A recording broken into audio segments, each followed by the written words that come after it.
Good evening, seniors. Mr. Greg here. Going to hit you up with your next couple of videos over our next topic, choosing to save. And then the one after this, we will go to saving tools. That'll be next week. And then investing. We got to get that in at least. We'll see where that takes us. Cutoff date for assignments sounds like May 1. So we're going to have to book it, push you a little bit. But so here we go. Choosing to save and why is saving important? You've heard me talk about it quite a bit so far. Pay yourself, save. So if you look at the PowerPoint here, the choose to save, which would be, I'll send to you guys. Saving is an accumulation of excess funds, so extra money. Okay. Savings, a portion of your income, not spent. Okay, on purpose. Okay. You purposely decide to hold on to money, and having money in savings is a big deal. Can come in handy for emergencies. So we'll talk a little bit about that as we go. Why do you save? Like I said, emergency savings, cash set aside to cover the cost of unexpected events. Maybe you need a set of tires, or the furnace goes out in your house. Dentist bill, doctor bill, little things like that. Maybe you want to go on a cruise, okay? It can help with short-term goals and expenses, pay for items that aren't typical on a spending plan, and it gives you financial security. It gives you that feeling in your stomach that if something does happen, you don't got to fret over it or get stressed out. It gets rid of those negative emotions.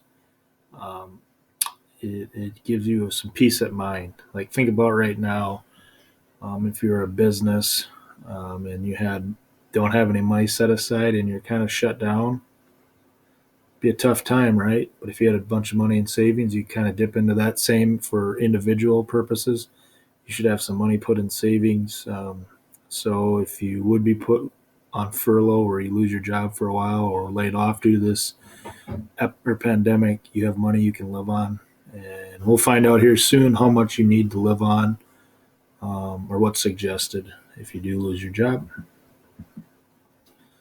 So how much should be saved? They say 6 months of your income. So if you make $2,000 a month, you should have $12,000 put away in savings. And the idea is that if you would lose your job or something would happen, you have money for 6 months to survive without kind of,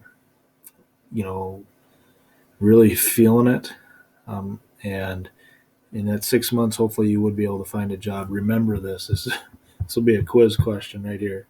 6 months of your monthly salary is suggested to have in savings. Now, on average, most people don't have that in their savings. I don't. And it would be about that much.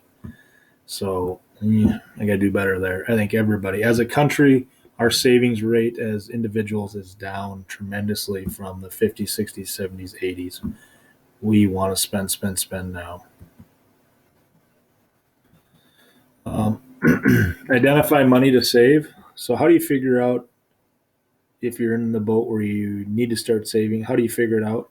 Examine your current spending plan. Okay, what changes can you make to reduce those expenses? Look at your expenses. When you're buying things or looking at your spending plan, are these things needs or wants? Consider trade-offs, opportunity costs.